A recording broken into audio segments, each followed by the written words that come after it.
House and Baltimore now on the radio about my feelings about the Pittsburgh Pirates and Omar Moreno and the ghost of Willie Stargell. They came to town on Tuesday night, and the Orioles did them dirty, and I'm never going to feel bad about the Baltimore Orioles doing the Pittsburgh Pirates dirty. Luke Jones joins us now. Luke, this is one that they shoulda, coulda, woulda. Come on, dude. If I gave you $1 in the 8th inning and said bet it on the Orioles, you would have said, I don't think so. And as it turns out, this is one of those, I don't want to say rare games, because in a year when you win a lot of games, these are the kinds of games you win. I think that was my point with my tweet at the end of the game. Life is good when you're winning games that you probably shouldn't win, right? Yeah, and think how many times over the last 3 to 4 weeks, really, from the time that they were 22-10 and kind of went into a tailspin, losing 13 of their next 16. There were a number of those that were close games where you said they probably should have won that game. Whether it was the bullpen not doing its job, the offense not really swinging the way they're capable of, as we saw through the first 6 innings on Tuesday night, or certainly the starting rotation, which we've talked about for the better part of the last 5 or 6 years at most points. But it was nice to see the offense awaken the way that it did. It was looking like another one of those nights where Kevin Gausman, one bad inning really did him in early on, wasn't too bad after that, and the offense, other than the Seth Smith leadoff home run, it was looking like another night where, okay, the pitching wasn't great by any means, but any kind of a representative effort offensively, and you'd be in pretty good shape.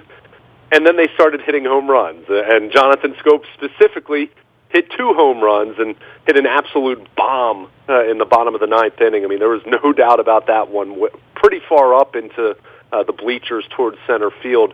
But you're right. This is one of those games that if you're a team that's trying to get its mojo back, if you're a team that wants to be in the race for the duration, you got to win some games like this. And we've seen this team win games like this in the past, and was really good to see them get a win on a night where it wasn't looking so good through the first 8.5 innings.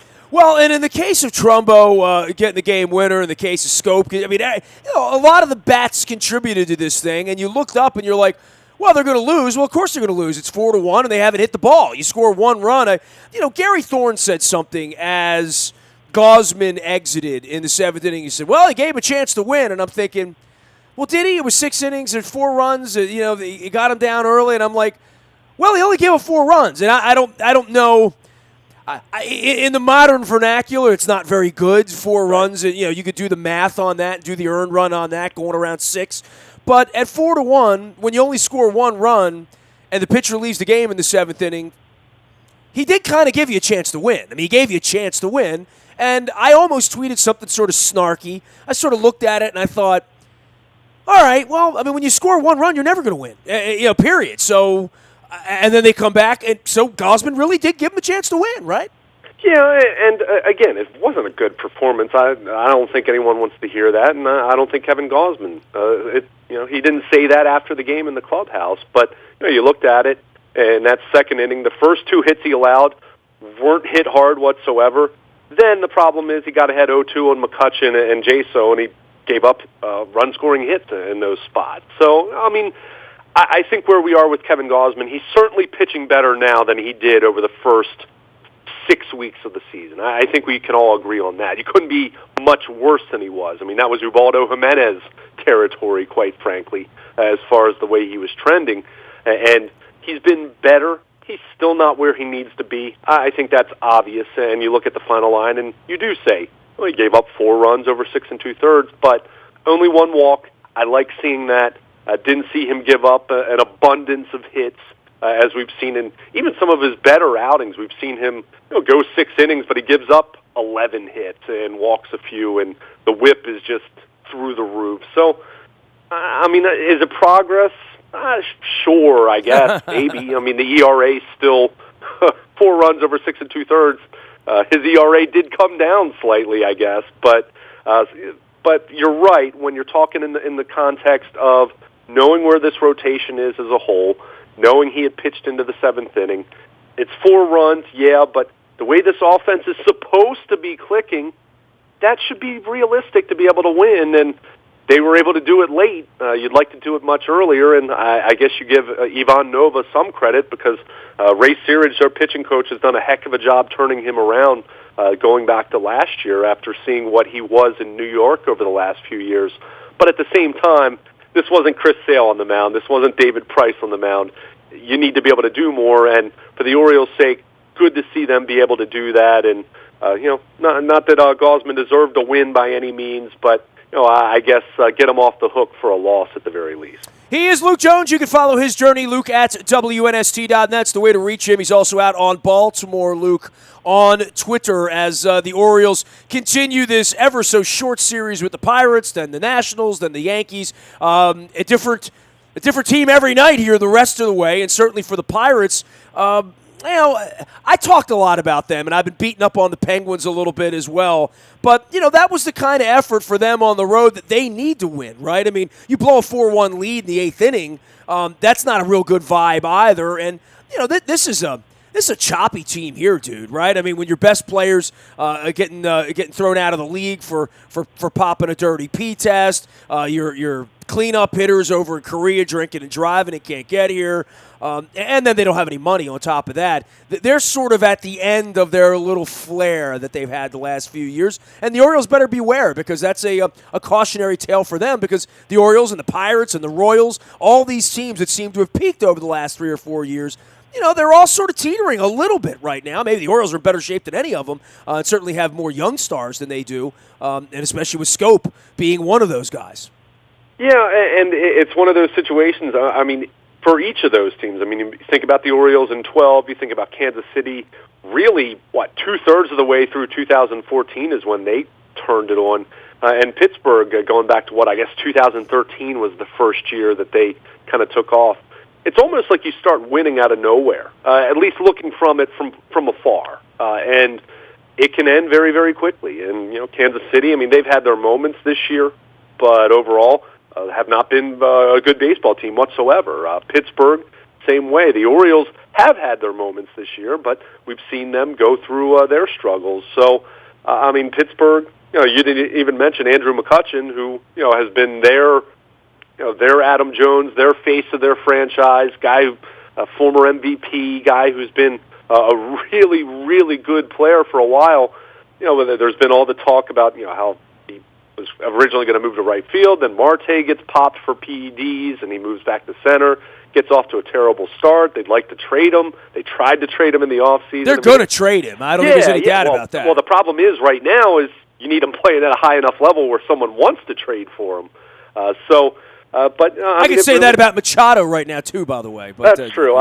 There's still a little more of an upward trend there strictly because of the age. But it does show that, as quickly as the success can kind of hit you in the face when you're maybe not expecting it, it can dissipate that much faster. So in the case of Pittsburgh, I've talked to you about this. I've really liked what they've done over the last 5 years as an organization because that is a team that doesn't have a big payroll and doesn't have ownership that's going to spend more than what their profit margins are. So it's been interesting to see what they've done over the last few years, but it seems pretty clear they're coming to the end of their window, and I would expect they're probably going to be sellers because even though no one's run away with that NL Central, they're 6 games below 500, haven't really shown a lot of signs that they're going to suddenly bust out. But in the case of the Orioles, on the flip side, a team that's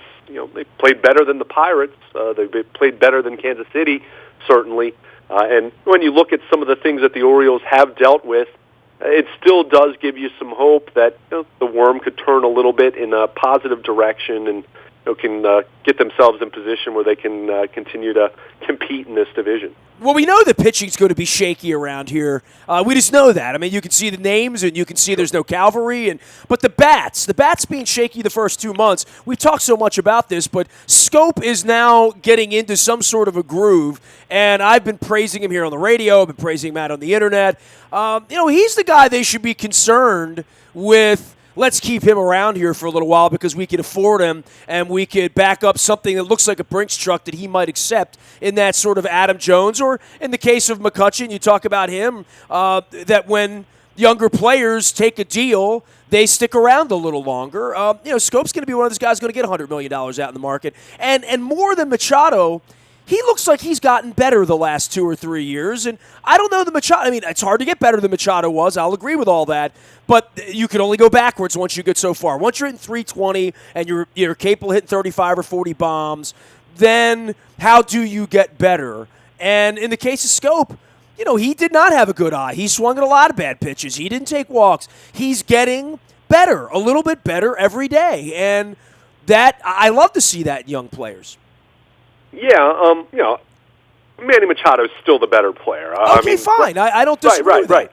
No, but the point you make, and I saw you make the point on Twitter as far as, it's one thing to talk about, okay, player A is better than player B, but the compelling question very well could be, who's the better investment? Who is going to give you more bang for your buck? I mean, I've talked to you about this a lot.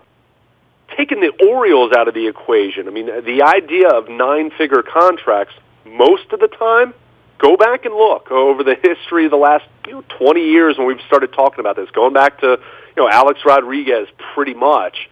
As much as everyone talks about the A-Rod deal, that was actually one of them that when you look at how he performed over the length of that deal, that was a good contract. I mean, it was. I mean, it was just the Texas Rangers couldn't afford anyone else around them.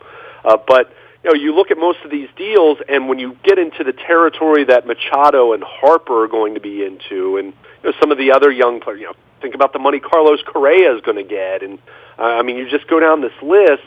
You look at players like that who are clearly the cream of the crop, and I still think Manny Machado is going to be fine when it's all said and done at the end of the year, but I think we can all agree, not exactly all on track to have a career year at this point. I think that's stating the obvious.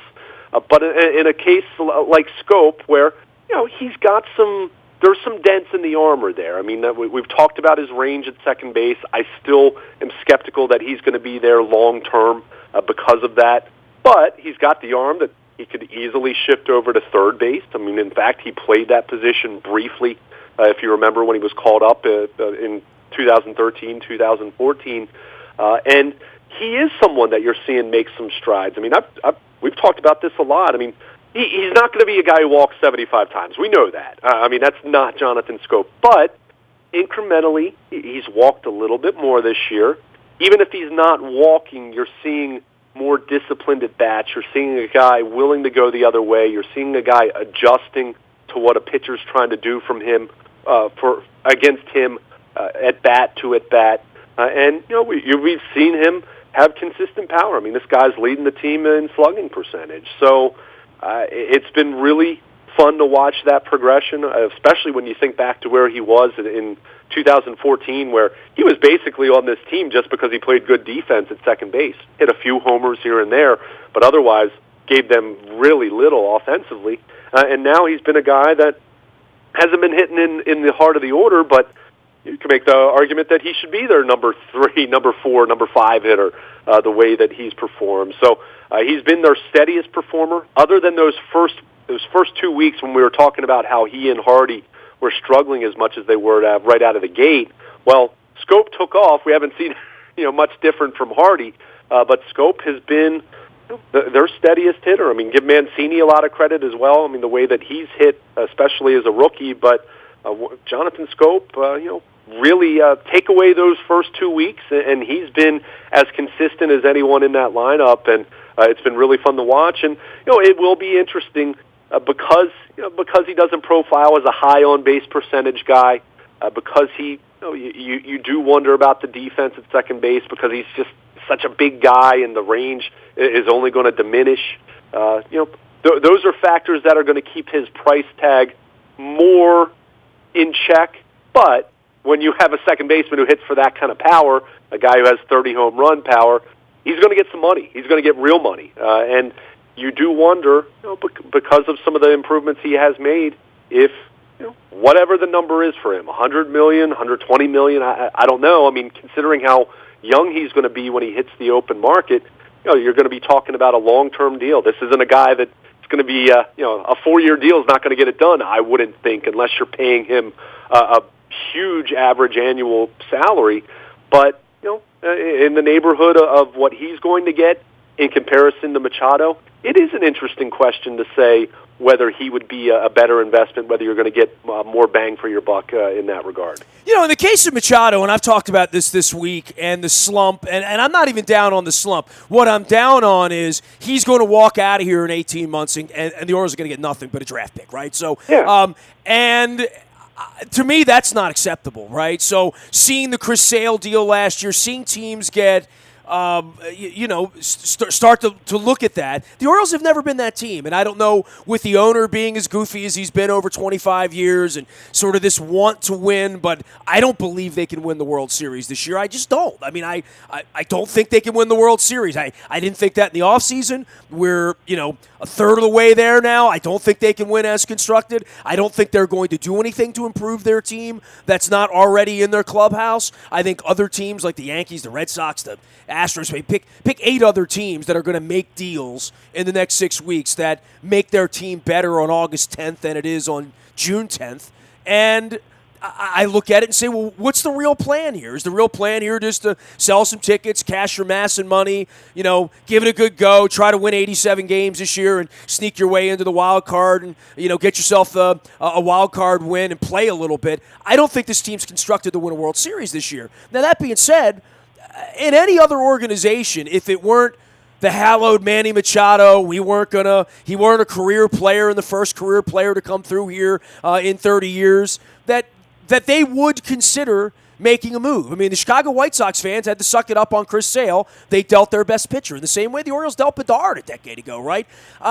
I think it's on the table, and I'm not being a jerk. I think it needs to be talked about. If you're not going to give him $300 million or whatever that number is, 240, 280, 350, whatever that millions of dollars, if you're not doing that, you better be thinking about doing something here as he's hitting 214, where his value is still very, very high to a team that would take him on for the next 800, 900 at-bats, which is what you're talking about. I mean, you have about 800, 900 at-bats left in Manny Machado.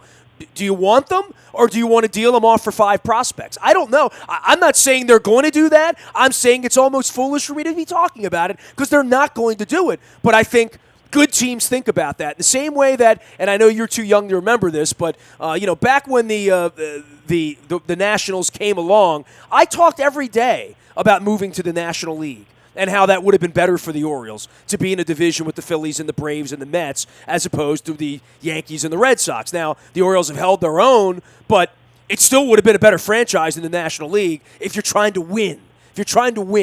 And they didn't even consider that because of the gates that the Yankees and the Red Sox brought them revenue-wise. So, does it come down to winning, or does it come down to saying we're going to go to the end and then vilify Machado on the way out the door when he puts on a Yankee hat, which they did with Messina? Well, I mean, they're trying to win. Their payroll's up there in the top 10 now, which we couldn't say even remotely 6-7 years ago. Fair enough. But it is a very compelling question because... Can they win? Do you think they can win the World Series? Here's the thing. Probably not, but at the same time, if you get into the playoffs, there's always that possibility. I mean, Kansas City was not the best team in the American League in 2014. They weren't, but they won in the playoffs. They got hot, and they won. I mean, if they had been the best team in the American League, and that was their plan all along in 14, they wouldn't have only won 88 games, which I think was I think they were 88 and 74 off the top of my head that year, somewhere in that neighborhood. So you can get hot at the right time and get in. And, is it the same as the NFL? No. Is it the same? But we have seen that. But it's a tough situation because you're right. You look at this team on paper, you don't really see the pitching requisite pitching that you're going to need to make that kind of a run. Now, if Zach Britton comes back and their bullpen gets to be as dominant as it's been at its peak, and you consider that Michael Givens seems like a guy that he's had a couple of hiccups, but is getting left-handers out now and looks really good. Could they go about it that way? If, and this is the big if here, Bundy continues to do what he does, and if Gausman can get on a roll like he did over the final 2 months last year, and if one of their other 3, whether it's Miley, Tillman, Alec Asher, whoever, if you get 3 guys going at a good level and your bullpen is clicking, then that's your formula. If your offense is going to perform, Now, that being said, do I think there's a high percentage of probability of that happening? No. But the reality here is you have a general manager and a manager whose contracts both expire after 2018. You have Zach Britton, who's a free agent after 2018. You have Adam Jones, who's a free agent after 2018. I think you're absolutely right. I think, and I thought this last offseason, I thought this was Zach Britton last offseason, that now was the time to not just have a fire sale, that's not what I'm saying at all, but see if you can get a loony kind of return where, all right, you might take a hit in the very short term, but it might minimize what that hit's going to be in the big picture if you look to make a trade now. I don't think it's going to happen. I know it's not going to happen. I know who owns the team. I mean, that's what I'm saying. We don't spend a whole lot of time around here talking foolishness. I mean, that's one of the reasons I don't take phone calls anymore. I mean, there's nothing stupid we say on the radio in regard to what might or might not happen. Right. In this case, any other organization in their position, if this were the Tampa Bay Rays or some team that just wasn't going to give him the money, I think the Royals are going to have to consider this summer as well, and they don't have a prospect as good as Machado. Yeah. I mean, there have been teams that have lost their star. I mean, well, the Pirates are going to deal McCutchen. I mean, Seattle let Alex Rodriguez go via free agency. No, I believe they were trying to re-sign him at the time. I can't remember off the top of my head because that was so long ago. But it's one of those things where. I mean, and we've talked about this going back to 2015. If you remember, I thought the Orioles should have been sellers in 2015. Instead, they traded off Davies and they got Gerardo Parra, who did not move the meter, shockingly, right? He's moving the meter in Colorado right now. I mean, but if they had sold off even just, let's say, Wei-Yin Chen in 2015, and at the time, and in fairness to them, I know that they had people that talked about Chen. There wasn't a great demand for him. There wasn't, they weren't going to get back 3 stud prospects for him or anything like that. But the point is, you've seen a team that they've been good enough to compete. Even in 2015, it was, they were in wild card contention until that stretch where they lost 12 of 13 right at the end of August, and that kind of sunk them. But they've been in contention every year. They've been, at times they've looked like they could win the World Series. 2014, they looked, to me, I thought they might have had as good of a chance as anyone in baseball going into the postseason that year, even with some of the injuries they had at the time. But you kind of get in that territory where, all right, are you building just to be good enough to sneak in and hoping that you get hot, or are you building to really give yourself a good chance, knowing that you still have to get hot? There's still luck involved in this thing. We've seen so many teams. The Seattle Mariners go back the year they won all those games in the regular season, and then they really crapped out in the postseason. So it's not as though putting up a gaudy win total is what guarantees making the World Series and winning it. But you do have to look at this roster and say, is this really a team that you feel can get on the kind of roll that it needs to get on to win in the division series, win 4 out of 7 in the ALCS, and then win 4 games in the final series of the baseball season? And you'd have to say probably not, based on what we've seen. So if that's the case, how are you going to proceed? Or are you going to just look at it as you're going to give yourself another decent lottery ticket kind of chance next year? Or are you going to look to potentially move Manny Machado and, in the right deal, perhaps get yourself, not just top prospects, but maybe a major league ready player or two who is ready to contribute immediately, and maybe that hurts you for the next year and a half, but you might minimize that downtime that right now we've talked about it. At the end of 2018, it looks like they're heading falling off a cliff, quite frankly, with some of the players that are going to be free agents. But knowing that you'll still have Dylan Bundy, you'll still hopefully have a better version of Kevin Gausman, you still have Jonathan Scope, you still have Trey Mancini, you still have Chris Davis, you still have Mark Trumbo through, 2019. There would be a core in place there that if you would kind of restock your farm system and get some attractive pieces for Machado. And to me, if you're going to trade Machado, as soon as Zach Britton's healthy again, you trade him then too. And then you might be able to put yourself in position where you're ready to be back in a similar to where they are now, at least say by 2019 maybe 2020, and kind of reopen that window, so to speak. But long story short, I'm with you. I don't think that's going to happen. I don't even think it's as much about ownership as I don't think Dan Duquette's going to do that. I don't think Dan Duquette's going to be interested in a fire I don't think sale. Dan Duquette cares because I don't think Dan Duquette's going to be here a year and a half now either, right? I mean, here's how he cares.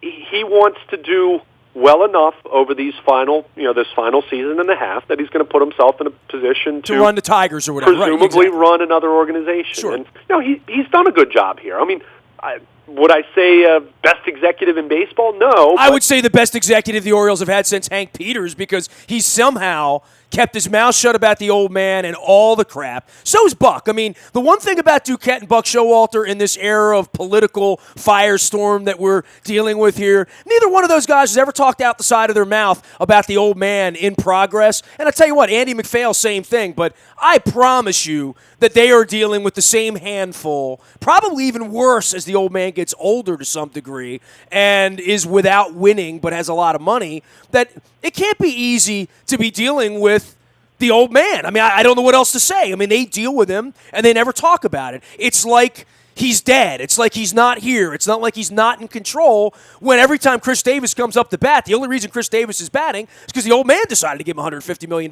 not because Duquette or Showalter thought it was a great idea. Yeah, and I mean, I don't know if it's worse now than it was in 1999 because I don't think Peter's nearly as hands-on as he was then, But I think for his legacy, deep down, he'd like to win. He just doesn't want to be in the newspapers and have me leading walkouts while he does it, right? I mean, he has been a ghost. His kid has been a ghost for a decade, for the most part. I mean, they are never seen. They are never heard from. Their opinion is never publicly displayed. That Buck and Dan have figured out what McPhail figured out, which is just keep them off of Twitter, keep them off of Twitter in the middle of the night. Their opinions are only known by me and by Dan, and whatever their opinions are, we're going to have one voice in the organization. So, I mean, if you were to ask about dealing Machado, that would be Angelos's call far more than it would be Duquette's call, but deep down, Angelos knows he's not going to stroke a check. So does John Angelos. They all know they're not going to give him $300 million. So if you're not, can you win this year or can you win next year? And if you deal him on July 29th of next year because you know you're not going to sign him and you're out of it, and you never feel like you're out of it, dude. You got to be really awful. Every American League team, even the ones that are 5 or 6 games under 500 like the Royals, feel like they're still in it. Yeah, I mean, because of what the Rangers did a couple of years ago, right? Yeah, it's kind of the new reality with the second wild card. We've talked about that going back to, the start of it in 2012. I mean, it does make for such an interesting contrast now compared to, I feel like 10 years ago, 15 years ago, you had a very distinct list of buyers and sellers, and you had many more sellers than I feel that you see now. We've talked about this. We talked about this with the Orioles 2 years ago when you have a team that, there were very strong opinions on them being buyers or sellers. I mean, it's just such a different dynamic. And you mentioned, the Rangers are a great example of a team that, a lot of people were surprised when they picked up Cole Hamels, and you end up seeing the kind of run that they were able to make. And it's just it's a tough territory to be in, but it's one of those things. And we've talked about this in football. Even though that's a sport where you get into the tournament and it's single elimination and things can kind of turn quickly for you in a good way, but it's just are you building something special that you feel you're going to have a great chance to win, or is it solid to good and you're hoping for things to really break your way to have that chance? And if you're the Orioles, I mean, it comes down to this, and we haven't talked about this. If you're going to hold on to Machado, then you need to go all in. And the tough part about that is they don't have a ton of prospects to really be able to do that. And then if you talk about that, then you're completely gutting your system. And I'm talking about the Cody Sedlocks of the system. And, Hunter Harvey's just now getting to the point where he's getting healthy and could be pitching in affiliate ball by the middle of the summer. I'm talking about those guys that, right now you're looking at it saying, okay, things are going to be really ugly come 2019, but we have at least a few guys now that we're starting to develop and look like, Ryan Mountcastle, another one. I mean, but if you're going to hold on to Machado, if you're going to hold on to Britton, you kind of feel like, well, you should be going all in then to try to get another, starting pitcher that can slot into the top half of your starting rotation. And, you just get the sense that that's not going to be in the cards because they don't have a whole lot that they can deal. Well, we will be talking about this, I'm sure, for the next year and a half, even though it's not going to lead to anything. He is Luke Jones, Baltimore Luke out on Twitter, and Luke at WNST.net. He'll be bringing up the trail end of the Orioles' little homestand here, and then they're off to Washington and then New York this weekend and Chicago next week. You can find me out in the Bayou Toyota Audio Vault 24 hours a day from anywhere in the world on your mobile device by downloading the TuneIn radio app. Our morning newspaper ships to your email inbox at 7 a.m. It's all brought to you by Planet Fitness and PlanetFitness.com, where it's still $10 a month to get in the best shape of your life, and summertime is here. No better time to get in bikini shape than to do that right now. Last but never least, any breaking news happens first on the WNST Tech Service. The Jeremy Macklin business will be open, as will the Eric Decker business. So if anything really happens there, that's for real, not a rumor, not fake news. We don't do fake news at the WNST Tech Service. It's all brought to you by Coons Ford of Security Boulevard. Dennis Kolotzis doesn't do fake news either. He does Thursdays from 3 until 5, the SSV on WNST. I'm out on Facebook, Twitter, LinkedIn, Snapchat, Instagram. For those of you who do love the Baltimore Orioles, my book, The Peter Principles, first 3 chapters online now. I will be releasing Chapter 4 this weekend, and we will be going forward and releasing the book all summer long. Little dribs and drabs, little chapter here, chapter there, a couple chapters a week over the next 10, 12 weeks as the pennant race heats up. I am Nestor. We are WNST.net, AM 1570, and WNST Towson, Baltimore, and we never stop talking Baltimore sports.